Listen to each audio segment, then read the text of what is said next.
So I guess the wildest thing I've ever experienced happened last year, and I still don't know how to explain it without sounding like I'm making it up. You see, it started with these little things going missing. I live alone in a pretty quiet neighborhood, so I figured that I was just being forgetful. A protein bar here, a sock there, whatever. And then my TV would be on a different input than I left it. Nothing huge, just enough to make me second-guess myself. The weirdest part, I'd hear these faint bumps in the ceiling sometimes, and I'd chalk it up to raccoons or something. My house is old, stuff creaks, but then one night, I came home late from work and I could swear that I saw a shadow move past the vent opening in the hallway ceiling. I told myself I was tired, imagination, but I couldn't shake that feeling. So I set up one of those cheap motion sensor cameras that I bought off Amazon, pointed it straight at the attic access panel in the hallway. 2 nights later, I get a notification at 2:17 a.m. Motion detected. I opened the clip and my stomach dropped. There was a person climbing down from the attic, like full-on quietly stepping down the ladder, looking around and heading into my kitchen. I froze. I was in the house at the time that clip was taken. I called the cops immediately, locked myself in my room with a bat, freaking out while they did a full sweep. They found no one at first, but when they checked the attic, there was a little setup up there. A sleeping bag, some snacks, a small camping stove, empty water bottles. Someone had clearly been living up there. The person was my neighbor's grown son, who apparently had some drug issues and got kicked out a while back. He broke in when I was on vacation a few months earlier and just never left. He'd sneak down at night to grab some food or watch TV. He got arrested, and I moved out 3 weeks later. I still have trouble sleeping in total silence because now every creak makes me think someone's crawling around above me.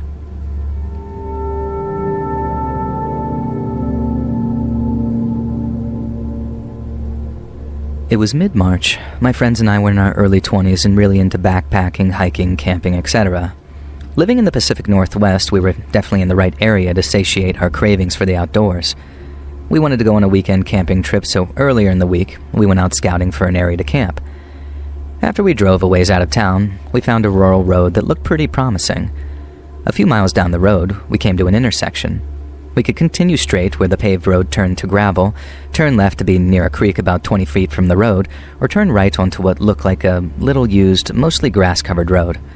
We decided to turn right and see what the area held.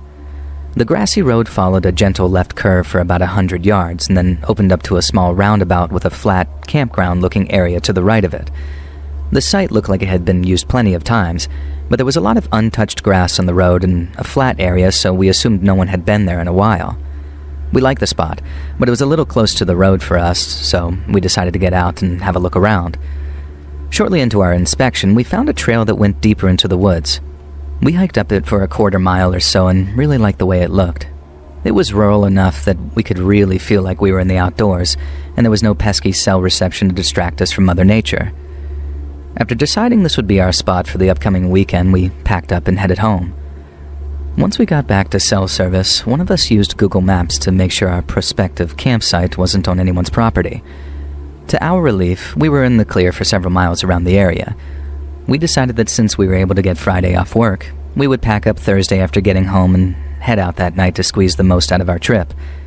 Fast forward to Thursday night, all of our gear was packed and we had all the food, water, and illicit substances we would need for 3 days of unwinding in the woods.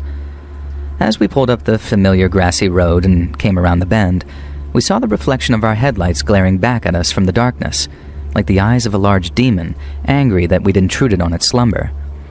It was the taillights of a parked car. Our hearts collectively dropped as we slowed to a stop and decided what to do. We could hear a dog barking and saw a tent set up near the car, so we decided to turn tail and head home in defeat. After regrouping at home, we decided that if we tried again the following night, it would be enough time that hopefully whoever was there would have packed up and left. Fast forward to Friday night, we pulled up and the car was still there, along with the tent and the barking dog. Big letdown for sure, but after a brief talk amongst ourselves, we decided to risk it and stay. We parked on the roundabout about 50 feet away from the car and tent and hiked up the trail so we could be away from whoever was already there. We got out and the dog's barking reached a feral crescendo. Based on the fact that it hadn't already come over and started mauling us, we assumed it was leashed up or something. We quickly put on our packs and hiked up the trail in the dark with our flashlights on. It was a creepy walk, especially since everyone was practically holding their breath in fear of someone coming out to yell at us for trespassing or ruining their night or something, but nothing happened. After making it to a good spot and setting up camp, we got right to partying. We joked about what the camper or campers we passed must be thinking or doing right now and tried to scare each other with half-cocked theories about whoever it was and what they might do to take revenge on us for barging in on their quiet evening. Little did we know, the memory of our trip would be ruined in a way that none of us could have guessed. Eventually, we all fell asleep and the next day rolled around. I spent that Saturday hiking further up the trail and exploring.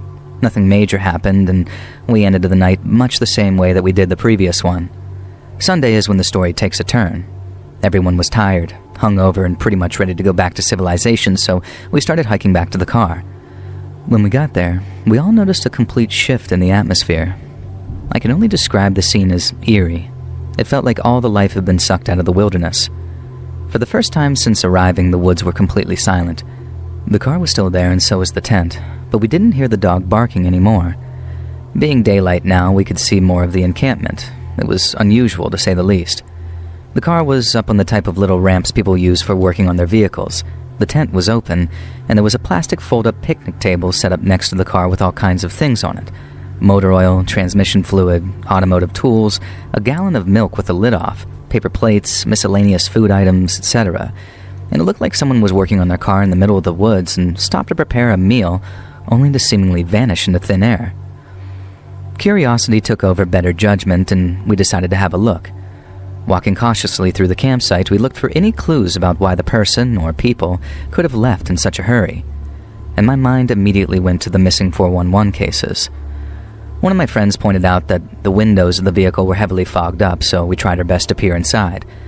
The windows were also pretty heavily tinted, so looking through them proved difficult, but the fog hadn't quite reached the edges of the glass.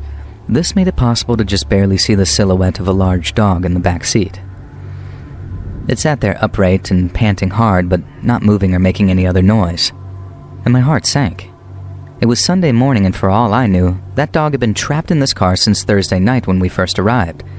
I assumed that's why it wasn't barking anymore. It probably didn't even have the energy and was likely badly dehydrated.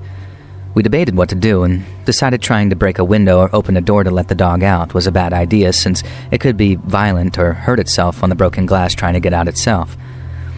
We didn't have cell reception. We decided with heavy hearts that the best choice would be to drive back to town and call animal control as soon as we had service. We left, and I made the call and did my best to explain the situation to the person who answered.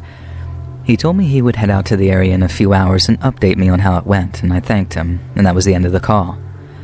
I waited around for hours to hear back from the guy, and I started getting restless. Worried for the well-being of the dog, I ended up calling him back when it reached around 7 p.m. He said he tried to follow my instructions, but to my dismay, he mistakenly continued straight down the gravel road for several miles rather than turning right onto the grassy road. He had actually just gotten back to cell phone service when I called. He told me that he would head back there the next day and try again, as it was getting late and he had other calls that he had to get to. And I was distraught. I started debating heading out there myself to let the dog out of that vehicle, but ultimately decided it would be best to let the professionals handle it. I had no idea how good that decision was at the time. The next day I heard nothing back from the animal control guy despite several calls from me, and by about 7 p.m. I was really frustrated, desperately hoping for the best, but ultimately fearing the worst. That's when one of my friends, who had been silently browsing her phone for a while, suddenly gasped. When we asked what was wrong, she started reading aloud from her phone, and it was a news story from a city about 4 hours away from ours. To this day, I have no idea how or why they were able to report this news so quickly, and the story roughly went as follows. On Redacted Road, the same one we went down to camp, in the town of Redacted, animal control was called about a dog trapped in the vehicle for several days. When they arrived on the scene, they tried the door of the vehicle, which was locked. The animal control employee called the local deputies, and a state patrol officer who was in the area showed up to assist. Upon shining his flashlight through the tinted window of the vehicle, the state patrol officer was able to identify the body of a woman in the back seat, accompanied by the dog in question.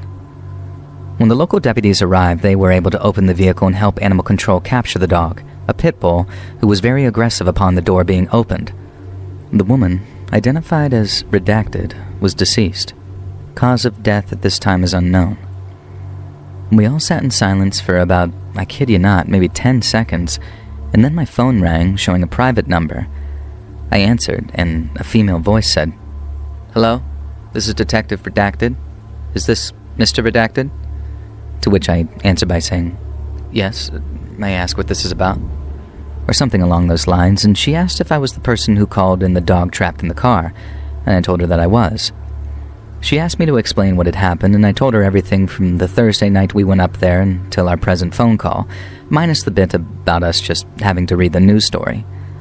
Something in my gut told me that it would be better not to mention what we had just learned, and she seemed surprised and said, "Oh, that's it?"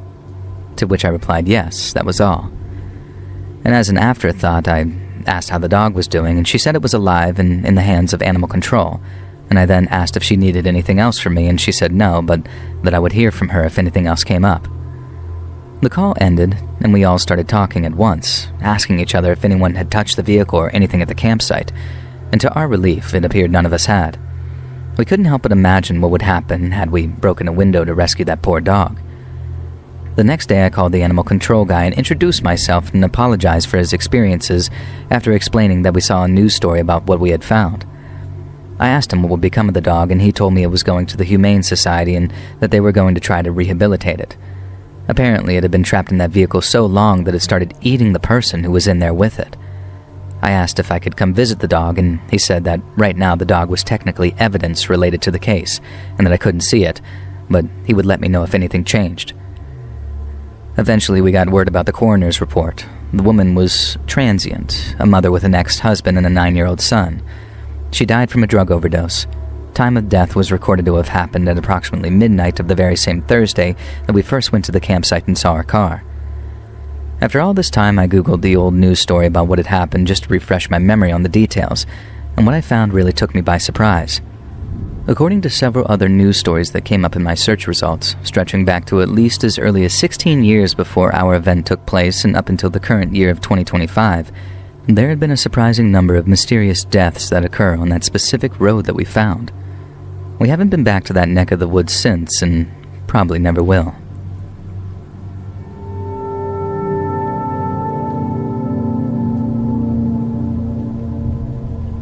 This happened about a year or so ago, but I just read something fairly familiar, and it reminds me of how it still gives me the chills. I have 3 kids who are around 9, 7, and 2 at the time, and also living with my husband. We live fairly rural in the UK, just on the outside of a small village. Every night I always check the door is locked, and sometimes even the chain put across as well. This night, I was woken up very abruptly by a harsh banging on the front door. At first I thought that it was just someone drunk, thinking it was their house, but then they started trying to turn the handle. My husband wasn't near the door, and I stood on the stairs with my phone in case I needed to call someone. My husband told the man he had kids in the house who were sleeping and to go away right now. The man started rambling and slightly slurring his speech. It wasn't extreme slurring, but his voice wasn't quite right. It seemed clear that he was either on something or mentally unwell. He kept asking for a certain woman by name, and my husband told him that there was no one by that name here and to go away. And the man kept insisting that we were hiding her and said he was coming in. During this time, there were a lot of strange sounds coming from behind the door. Thumping, scratching, and another sound that I couldn't quite place. My husband then told him that I had called the police. He gave a few more frantic thumps and then, I assume, left because we heard nothing else. We didn't hear anything like him attempting this with the neighbors either. And for a few hours I waited in case he came back. I had a tennis racket that I would have used if I had to, and luckily it didn't come to that. In the morning, since it was a weekend, I decided to go check outside, and honestly, I felt a little ill. There was a massive dent in the door, which I thought surely couldn't have been caused by a fist alone. Then, on the door and the panels near it, were fingernail marks and blood. It was enough that it needed to be washed off. Between the door and where the bins are, there was a smashed ashtray, also with blood on it in lots of pieces. One of the outdoor plants had been tipped over with the plant and soil all over the ground. My best guess is he tried to smash the door with the ashtray and cut himself, but that's just speculation. and my blood ran cold thinking about how clearly aggressive this man was, and we have absolutely no reason to be targeted. We told our neighbors, who were absolutely horrified, and they said they thought they heard something but just assumed it was a drunk. When we mentioned the woman's name, the neighbor says, "Oh God, that's..." said her name. "She used to live where you do, a few doors down." She used to be into drugs and had a few shady people around, and the neighbor reckons maybe one of her old drug-using companions was searching for her. And even now, there have been a few incidents at her house where the police have been called, but I'm not sure what for. Now we have a video doorbell and alarms fitted, so at least a button now goes straight to a security system that, if you don't answer, will send the authorities. It didn't end in danger, but it so easily could have, and that's what's scary as hell. So seriously, she doesn't live here, and to the absolutely insane door-knocking guy, please, never come again.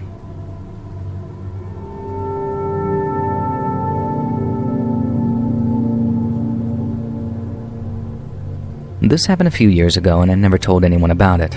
I don't know why I'm posting it here now, but it's been on my mind again, and I just need to get it out. At the time, I lived pretty far out in the country, just me and my dog, no close neighbors, and it was usually really quiet, and I liked it that way. One night, I woke up in the middle of the night to the motion sensor light going off outside. At first, I thought it was just an animal, maybe a deer or something, but when I looked out the window, I saw a man standing at the end of my driveway. He wasn't moving, just standing there facing my home. I don't know why, but I froze. I just stood there staring at him and he didn't move at all. The lights went off after a while and everything went back to dark and quiet, and I didn't sleep much after that. The next night, it happened again. The light came on and there he was. Same spot, same stillness, just standing there staring at my home. By this point, I was starting to get really freaked out, so I called the sheriff's department, and they sent someone to check it out, but by the time they got there, this guy was already gone. The deputy told me that it was probably just some drunk guy or someone passing through, and that I shouldn't worry unless he started coming closer. But that didn't make me feel any better, but I tried to move on. This went on for about a week. Every night, like clockwork, I'd wake up and see him standing there at the end of the driveway. And it was always the same. He never moved. Never said anything, just stood there staring at my house, and it got to the point where I started closing the blinds at night, but I still felt like I could feel him out there. And then, just like that, it stopped. I never saw him again after that week, with no explanation, no reason. It just ended. I've never told anyone about this before. It's probably not that big a deal, but it's something that's obviously stuck with me. I guess I just needed to write it down.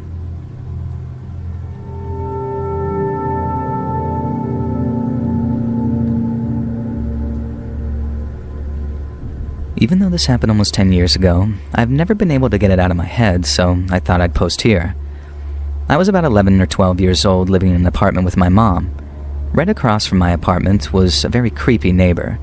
I could write a whole book about all the creepy, wild, and downright insane things he said and did during the 2 years he was our neighbor, but this is the one thing that stuck with me more than anything else. My mom and this neighbor were having a casual conversation. Her goal was to try to find some common ground with him and clear up any misunderstandings or miscommunications that may have led to him disliking us so much.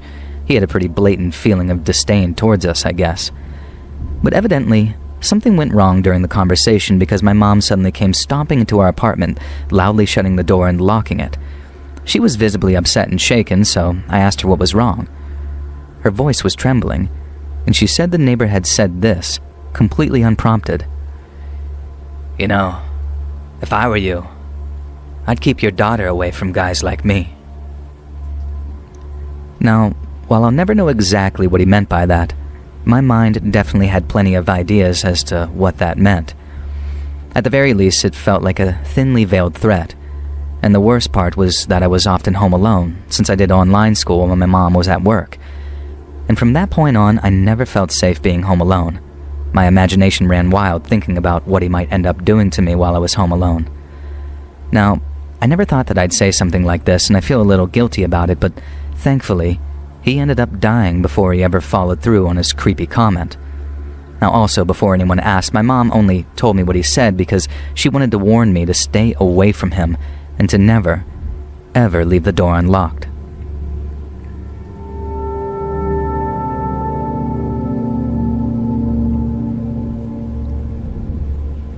This is a completely true story, and it happened just an hour ago, and I wanted to talk about it somewhere. Now, for context, my wife and I were on vacation in Mexico. We're both honestly loving it here, and the situation doesn't change that, but I am reevaluating security. My wife and I went out to dinner and walked back to our hotel. We got inside our room, we're setting things down and all that, and a few minutes go by and there's a knock at the door. A man quietly says something in Spanish, in an inflection that's clearly trying to get our attention. Think room service or something. My wife looks at me, wondering who would be at the door. And at this point, I should clarify that we had the Do Not Disturb tag on the door. A few seconds go by and there's a knock. My wife signals for me to go to the door, so I go over. At this point, we've made no sounds for probably a minute before and during the knocks. And just as I reach the door, the key card unlocks it, and it opens. A dirty-looking man is standing there, about 2 feet from my face. I put my hand on the door to prevent it from opening any further, and I think he was as surprised as I was. He starts speaking in Spanish, and I hear the word Wi-Fi somewhere in there, and I say, "No hablo español." In broken English, he tries to ask if the Wi-Fi is down. My wife says it's not. I'm just kind of shell-shocked by what just happened, and I keep my hand on the door as he talks and eventually leaves. I shut the door and engage the physical lock this time. I usually do this, but we had just walked in and were setting our stuff down. I talk with my wife as we try to gather our thoughts about what had just happened. Essentially, a man knocked, got no reply, and then let himself in and asked about our Wi-Fi. No, this was a clear burglary attempt. He had a master key card and thought that we weren't home. A minute or two after this went down, once we collected ourselves and understood what just occurred, I passed the information to the front desk in case this guy attempts other doors. They seemed to take it pretty seriously, but there were no updates beyond that. The fact that this just happened has my mind kind of blown, and I don't know if I've fully processed it yet. Like, what if we were back 30 minutes later? Probably would have lost some stuff. 5 minutes later, we walk in on a guy in our hotel room. What if we'd gone to bed earlier tonight? We could have been asleep. The AC is loud, and I don't know if I would have heard the knocking through my sleep. If it was going to go down, surely the way it did was optimal, but those ifs are crazy. I'll definitely be storing our valuables in the safe now. Should have done that already, but we just recently got here. Lesson learned, I guess. In the future, stuff is going immediately into the safe, and the lock is getting engaged right away.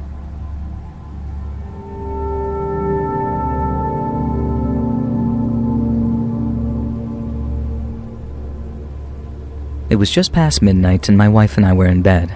She was asleep and I was watching TV trying to fall asleep. All of a sudden I heard a loud thud at the back door. Our master bedroom is at the front of the house. Then I heard a bunch of bumps all along the walkway on the side of the house, and meanwhile, the dog was losing his mind. There was pounding at the front door. I thought it might be the cops or some kind of emergency, so I jumped out of bed and turned to the corner to the front door, only to see a girl, probably in her 20s, very small, yelling, let me in, 4 men in a van, they're hunting me." And I'm just responding, what the F is going on, as she's pounding on the front door.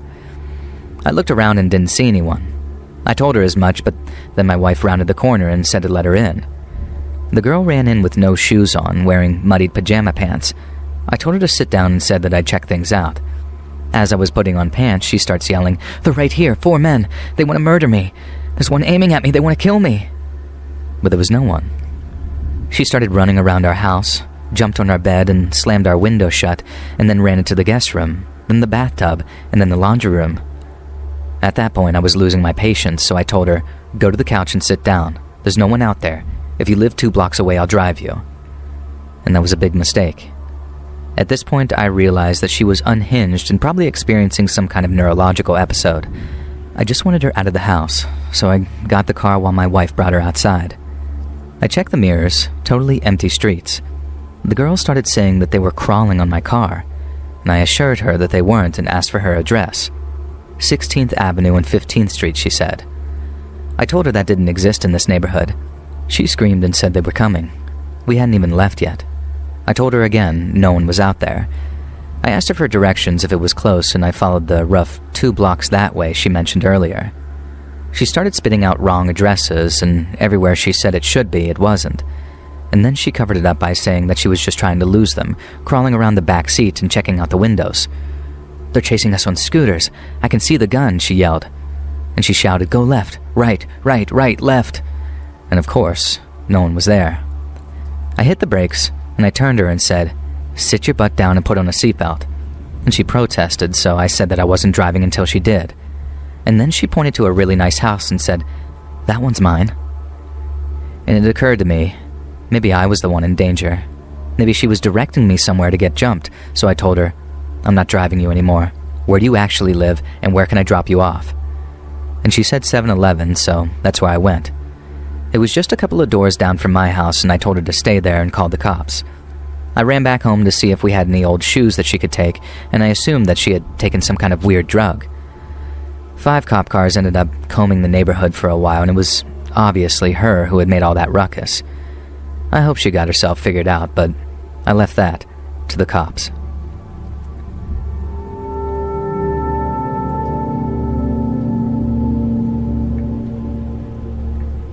So this happened last night. Around 3 a.m., my brother and I were woken up by loud banging and crying at our front door. We live in a rough neighborhood, so naturally my brother grabbed a shotgun, cocked it loudly, and started yelling, "It's 3 a.m., go away," through the door. We were both tired as hell and freaked out. We'd recently had a girl from the neighborhood break into my car, so we assumed it might actually be her. I looked through the front door's window. We've got a one-way film on it, and didn't see anyone else around. I crouched near the door and listened. It sounded like a young kid, completely hysterical, begging us to help her call her mom. I told her I was calling 911 and that help was on the way. My brother, in full adrenaline mode, opened the door, still holding a shotgun, and started yelling at her to calm down. I didn't agree with his approach, but in all fairness, she had woken up about half the blocks with her screaming while she pressed up against our door. After he opened the door, I got to see her. Honestly, I was kind of hoping it was a homeless person from our area or even someone looking to do some weird stuff to us. But it was a kid. And the look in her eyes while she was kneeling at our doorstep made my heart drop. I was thinking that she was around 14, but she said someone had crashed into her car down the street, and she left her phone in the wreck so she couldn't call her mom. Things weren't really adding up as I asked her a few more questions. She kept begging me to go down the street with her, but I told her no way. We're waiting for the cops. About 10 minutes later, 3 tow trucks drove by heading toward where we told 911 the crash happened, so I felt safe enough to walk with her down the street. On the way, she kept asking to hold my hand, and I'm just thinking, you look like a teenager, you're barely dressed, and I'm a grown man walking through a neighborhood you just woke up. Not a good look. And I awkwardly asked how old she was. She said 18 and grabbed my hand anyway. I felt very uncomfortable, but her emotions were definitely outweighing mine at that time. And halfway there, the cops showed up. I flagged them down and explained the situation. Meanwhile, she kept telling the officers over and over that I have really bad ADHD and anxiety, while handing me her eyelashes. A full set of false lashes. I really didn't want to touch them, but I took them just to help her feel a little safer or whatever. And one of the cops pulled her aside, and the others started casually asking me a few questions. He told me they got another call about 30 minutes earlier that a teenager had been running across someone's lawn barefoot, which, when I looked over, realized that she had been barefoot the whole time. Then I saw them cuff her. I think they suspected she was on something, which I myself thought as well. As we were wrapping up, the officer saw me still holding the eyelashes and goes, "What are you going to do with those, bro?" And I just told him I'll sleep on it. I just want to go back to bed. I headed home and started talking to one of the neighbors about it, and he assumed it was her parents' house or something, so he didn't want to get involved in domestic drama. Makes sense, and I just assumed that's why no one else got involved. I couldn't really go back to sleep because I was shaken up and pretty annoyed about her, and I imagined it was a traumatic experience for her.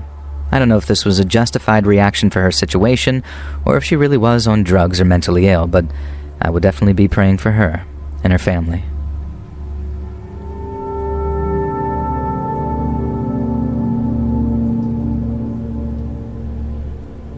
I was 22 years old when this happened. I worked in a grocery store which had been featured in the news, and you could see me in the clip, and it was clear where I worked. I just came back from vacation, and a coworker told me that some guy had been coming around every day for a week asking for me. When I asked who or why they told me, they had no idea, but he was around my age and seemed a little off. A few hours passed by, and my coworker came and told me that the guy was back and again asking for me. We'll just call this guy James. I can't even remember his name anyways. In the back room, we had a computer, and you could see all the camera footage from all over the store. I looked and didn't recognize who James was, but decided to go ask what he wanted. And he was clearly drunk and said that he had seen me on TV and wanted to ask me out.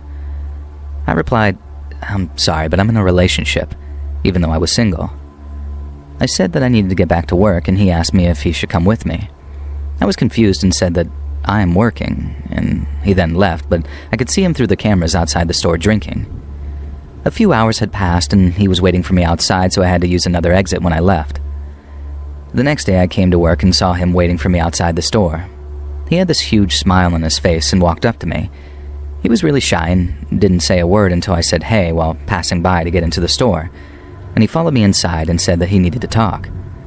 I asked him what's up, and he replies, "How about we go to the movies?" At this point I could tell that he was really creepy, and I replied, "I'm sorry, I have a boyfriend, remember?" As I was walking away, he started following me again and asked if he should come to help me with my work. "No thanks," I replied, once again, and I looked at the camera footage, and yet again he was waiting for me outside. And at this point I started asking my male coworker to escort me safely to the tram every night when my shift ended. I started getting really scared once this had been going on for a while, and he clearly wouldn't leave me alone. I asked my brother if he could drive me to work on his motorcycle and hug me outside my workplace so it looked like he was my boyfriend and James would maybe finally leave me alone. Since I knew he was somewhere watching and waiting for me to get to work, but that didn't seem to help. I started getting messages like, "Is that your boyfriend?" and "He doesn't need to know if we go out." And I was confused about how he had gotten my number. I asked all of my coworkers, and a new one said that she'd given my number because he said he was a friend of mine. And I was pissed. At this point I asked my male coworker to throw him out if he ever came back, which was a lot to ask. And a couple of weeks went by without any harassment, and I finally thought that he had left me alone. But boy was I wrong. I came to work one day and was in the changing room and heard that we have a new coworker and it was his first day. I didn't think anything of it and proceeded to change my clothes. Once I got out of the changing room, my jaw dropped. Another coworker said, "Hey, this is James." And I looked in horror as she asked me what was wrong. I said, "I know. This is the creep that had been stalking me for weeks." As James started to smile, I went and searched for my boss to ask him what in God's name happened. And my boss said that he had no idea that this was my stalker and kind of just laughed it off as no big deal. And I told him, either he leaves or I will. And he said that I wouldn't have to work the same shift as James and that he couldn't fire him right there. But he lied. I had a lot of shifts with him, and whenever I went, he would just follow me without saying a single word, and he would just continue to follow me. I would often have my lunch break by the computer so I could see where he was. And every day I could see him just staring at me, behind me as I ate, as we had a lot of cameras there also. And this went on for a while. He would text me every day, but at work he didn't say a thing, just sit there and stare. Now my boss finally understood what a freak James was and that he really didn't do any work either, just kind of stalking me, and started to think of ideas of how to get rid of him.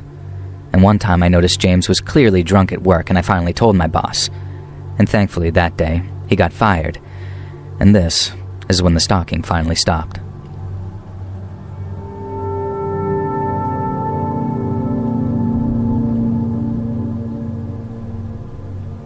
This begins when I was 15. I'm 18 now, and just for some background, I work in a 5-star Michelin restaurant as a waitress in a sweet little area.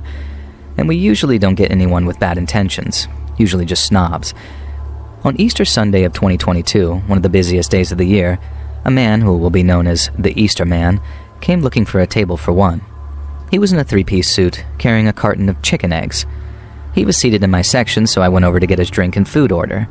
And once I got his order, he kept talking, asking about my education, what I was doing in school, and what my plans were for the future, what my hobbies were, my name, etc., etc.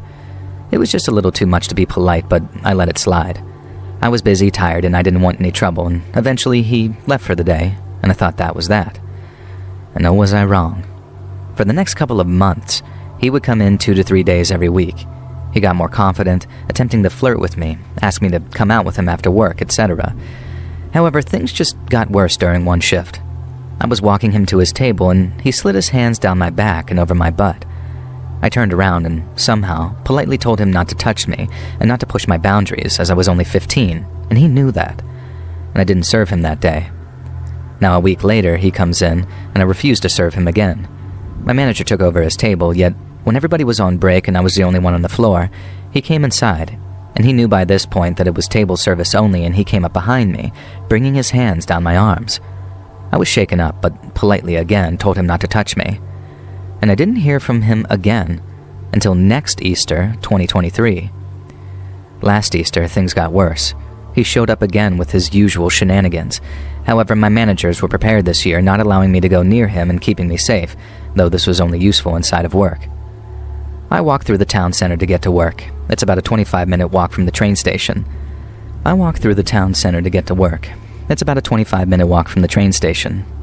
As I was walking to work one day, he saw me from his car and followed me into work, and I immediately told my managers, who again told me to stay away from him. A week later, I was having coffee before work and about a 50-minute walk from my job. What do you know? Guess who sees me and follows me on foot to work?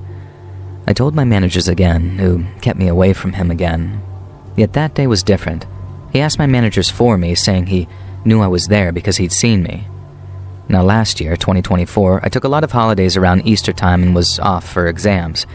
Supposedly he came in a few times asking for me and didn't come in much when I wasn't anywhere to be seen. It's just truly terrifying that I have a stalker who shows up every Easter.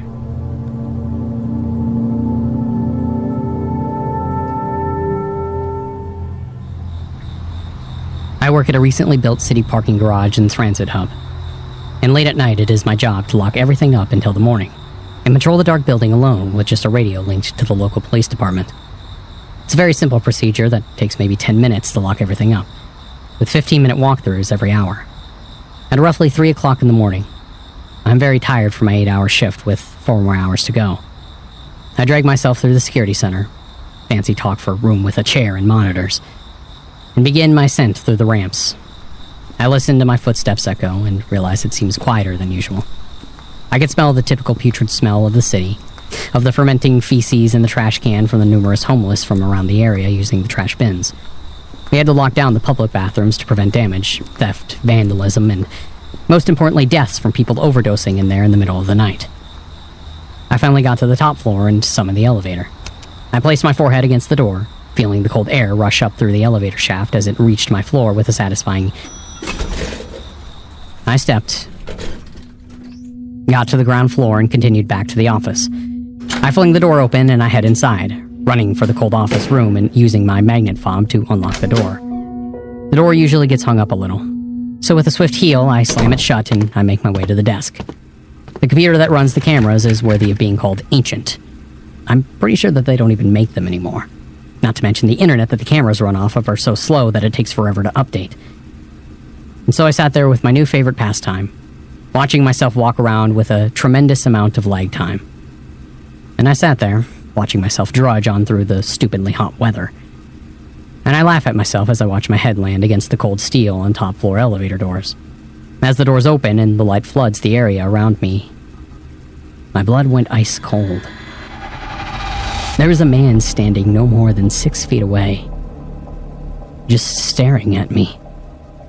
And as I entered the elevator, he headed for the stairs, already vaulting down the steps. My heart races as I watch each camera as he hits each floor. I hit the 4th, the 3rd.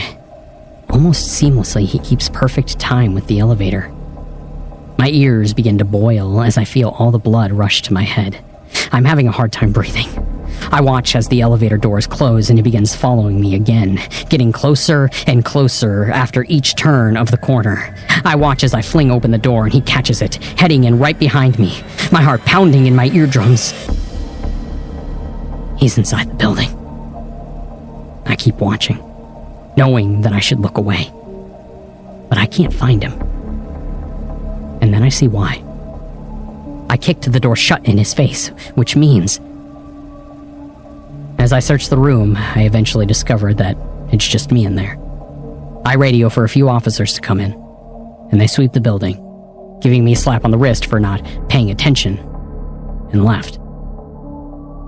The rest of the night, I stayed in that room.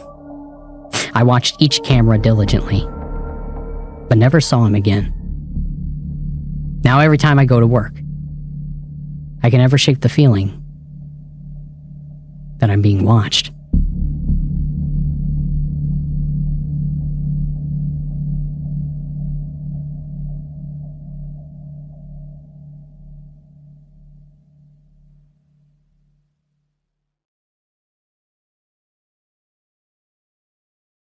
Hey friends, thanks for listening. Click that notification bell to be alerted of all future narrations.